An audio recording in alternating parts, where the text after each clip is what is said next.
The words hit harder than the ocean wind. Move, cripple. The insult came from behind 17-year-old Hannah Whitmore just as she was carefully guiding her wheelchair along the crowded walkway at Santa Monica Pier. Before she could turn around, a heavy boot slammed into the back of her chair. The wheels jolted forward. One caster caught the edge of a wooden plank, and Hannah was thrown sideways onto the pavement. Her backpack spilled open. A sketchbook slid toward the railing. Her silver water bottle rolled beneath a bench. And for one terrifying second, the laughter of 3 teenage boys seemed louder than the crashing Pacific waves. Hannah lay frozen on the ground, staring at the pale blue sky between the clouds. Her right hand trembled as she reached for the wheel of her chair, but pain shot through her shoulder. People were walking past. Some looked away. Others slowed down, watching with the uncomfortable curiosity people sometimes had when someone else's suffering became public. Hannah had spent years learning how to ignore stares, whispers, and pity, but she had never learned how to make cruelty hurt less. If stories about kindness and second chances mean something to you, take a moment to like this video, share it with someone who believes kindness still matters, and subscribe to the channel. Because sometimes the person who needs help most is the person everyone else has decided not to see. Hannah had been born with a condition that affected the development of her legs, and by the age of 9, she had learned that her wheelchair was not the thing that limited her most. It was other people's assumptions. She could paint for hours without getting tired. She could memorize entire passages from books.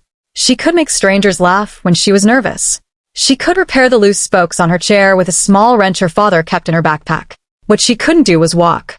And somehow, in a world obsessed with appearances, that one fact was enough for some people to decide they knew everything about her.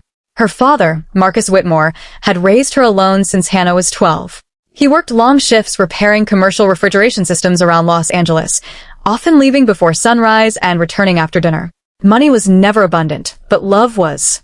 Marcus had taught Hannah that being different was not the same as being weak. Whenever she complained about people staring, he would remind her that eyes were easy to control, but hearts were not. He told her she didn't have to prove anything to cruel people. She only had to remember who she was when they weren't around.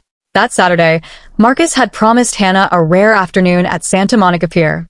He had planned to meet her there after finishing an emergency repair, but the repair had taken longer than expected. Hannah had insisted she could enjoy the afternoon alone for a little while.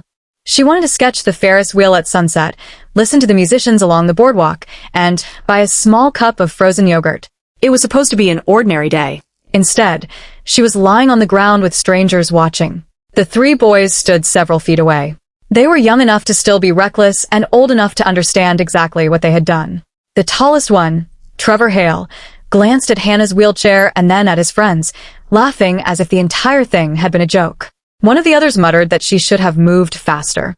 Trevor shrugged and said she was blocking the walkway. Hannah swallowed hard. She reached for the wheel again and tried to pull herself upright. Her fingers slipped. A woman nearby finally stepped forward, but before she could reach Hannah, Trevor nudged the wheelchair with his shoe. That small movement changed everything. A deep engine sound rolled across the pier. At first, nobody paid attention. Santa Monica Pier was full of noise, and motorcycles were common along the surrounding streets. But then came another engine, and another. Soon the rumble grew into a distant thunder that seemed to vibrate through the wooden boards beneath everyone's feet. At the entrance to the pier, motorcycles began arriving one after another. They weren't racing. They weren't revving aggressively. They were simply coming in together. Leather jackets, helmets, black boots, chrome reflecting the afternoon sunlight. One motorcycle became 5, 5 became 15, and 15 became a long line of riders gathering near the edge of the pier. At the front was a broad-shouldered man in his late 50s named Samuel Carter. His hair was gray at the temples, and a weathered leather vest hung over his shirt. On the back was a simple patch bearing the name of a riding club called Pacific Guardians. Samuel had been riding motorcycles for more than 30 years. He had seen beautiful places, terrible accidents, lonely highways, and people who had discovered too late that life could change in a heartbeat. He and his fellow riders had come to Santa Monica that afternoon for a charity ride benefiting children with disabilities. They had no idea what they were about to witness. Samuel noticed the crowd first. Then he saw the girl on the ground. His expression changed. He raised one hand. Every motorcycle behind him stopped. The sudden silence was almost frightening. Samuel walked toward Hannah without rushing. Behind him, riders began spreading out. not threatening anyone, but creating a protective circle between Hannah and the curious crowd. Some removed their helmets. Others parked their bikes and came forward. Trevor's smile disappeared. One of the bikers, a former paramedic named Grace Bennett, immediately knelt beside Hannah. She asked if she could examine her shoulder and carefully checked whether she had hit her head. Another rider retrieved Hannah's sketchbook from near the railing. Someone picked up her water bottle. Another gently gathered the scattered pencils from the ground. No shouting. No threats. No fists. Just people helping.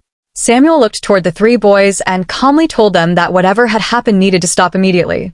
His voice was low, controlled, and firm enough that nobody mistook it for a suggestion. Trevor tried to laugh it off. He claimed they had only been joking. Samuel didn't argue with him. He simply pointed toward Hannah and asked whether he would call it a joke if someone had done the same thing to his little sister. Trevor had no answer. By then, security had arrived. Several witnesses explained what they had seen. The three boys were separated while their parents were contacted. The pier slowly returned to its normal rhythm, but Hannah remained shaken. Grace stayed beside her. Hannah's eyes filled with tears, and she apologized for causing trouble. Grace immediately told her she hadn't caused anything. The trouble had been caused by people who chose cruelty. Those words broke something open inside Hannah. She began crying. Not the quiet kind of crying where a person wipes away a tear and pretends nothing happened. She cried with the exhaustion of someone who had spent years pretending insults didn't matter. She cried because strangers had seen her at her weakest moment and, instead of staring, they had moved toward her. Samuel crouched nearby and noticed the sketchbook in his hand. He opened it carefully. The pages were filled with drawings. The Santa Monica Ferris wheel. The ocean. People walking along the beach. A little boy feeding seagulls. An elderly couple holding hands. A woman selling flowers. But one drawing caught his attention. It showed a long line of motorcycles traveling along a coastal highway with the sunset behind them. Samuel smiled and asked Hannah if she had drawn it. She nodded. She explained that she loved motorcycles because they represented freedom. She had never been able to ride one herself, but she liked imagining what it felt like to travel without obstacles, without ramps, stairs, narrow doors, or people staring. Samuel looked at the other riders. Then he looked back at Hannah. He told her that perhaps she had never needed to walk to experience freedom. Maybe she just needed someone willing to help her reach it. The bikers gathered around, and one of them, a mechanic named Caleb Foster, noticed something wrong with Hannah's wheelchair.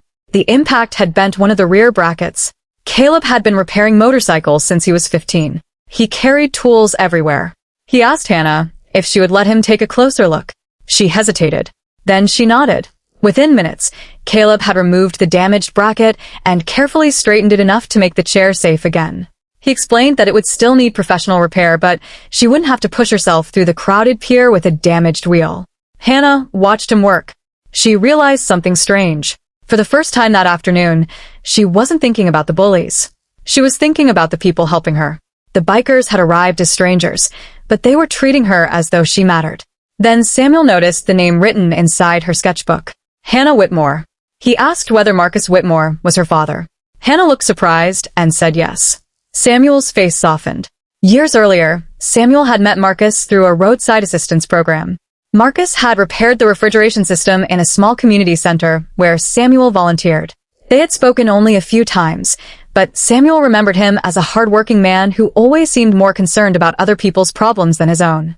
Samuel took out his phone. Marcus answered after several rings. The moment he heard what had happened, he left work. By the time he reached the pier, the sun was beginning to lower over the Pacific. Orange light stretched across the water, turning the Ferris wheel into a glowing silhouette. Marcus saw his daughter, surrounded by bikers. For half a second, fear crossed his face. Then Hannah smiled. That smile told him she was safe. He hurried toward her and dropped beside her chair, wrapping his arms around her carefully. Hannah whispered that she was okay. Marcus looked around at the riders and realized what they had done. He tried to thank them. Samuel simply shook his head. He told Marcus that no father should ever have to apologize for needing help. Those words stayed with Marcus.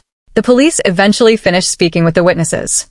The boys' parents arrived, and what had started as cruelty became a serious lesson about consequences. The officers documented the incident, and the families were informed about the appropriate legal and disciplinary steps.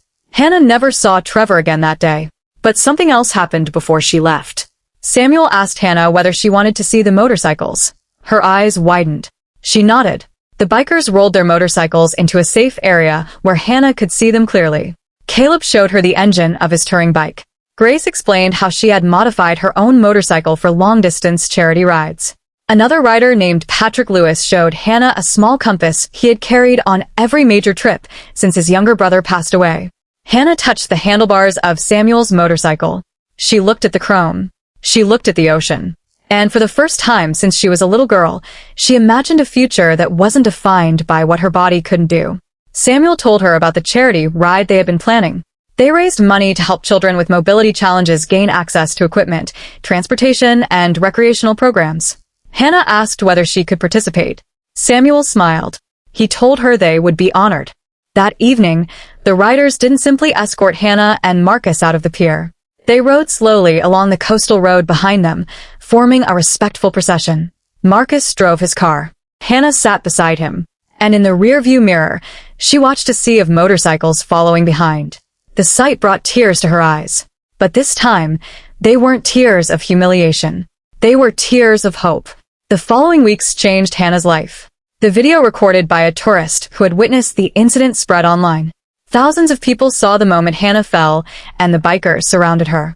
But the story didn't become popular because of revenge. It became popular because of what happened afterward. People began sharing photographs from the charity ride.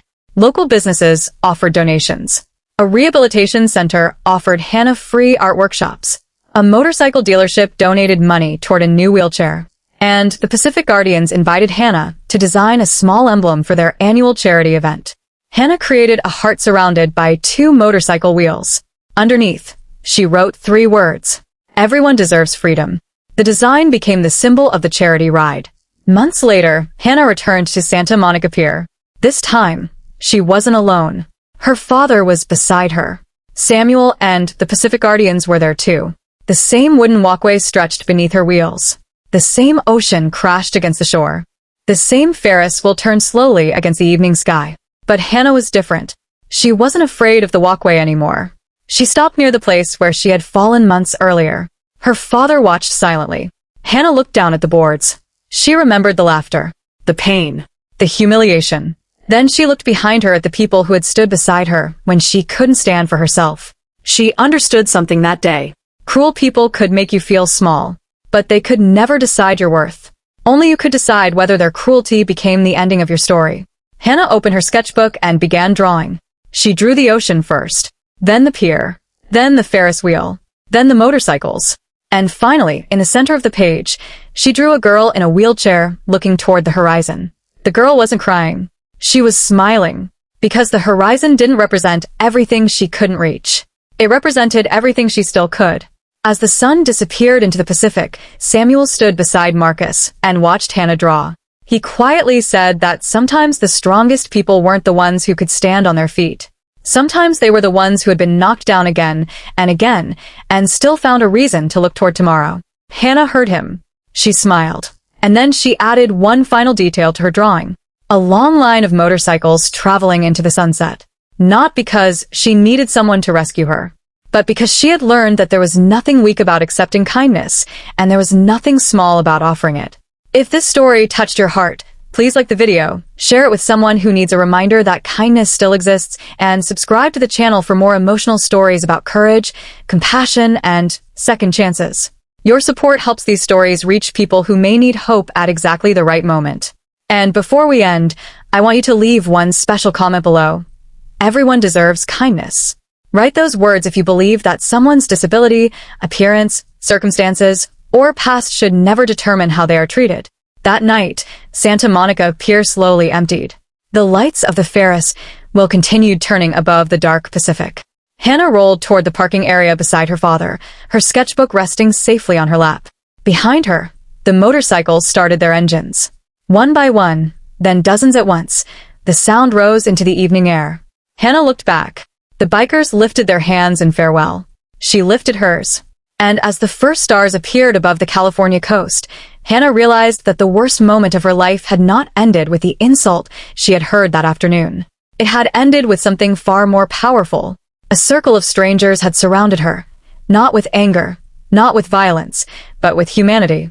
And sometimes, when the world tries to convince you that you don't matter, all it takes is one person willing to stand beside you to remind you of the truth. You matter. Your story matters. And no cruel voice gets to write the ending.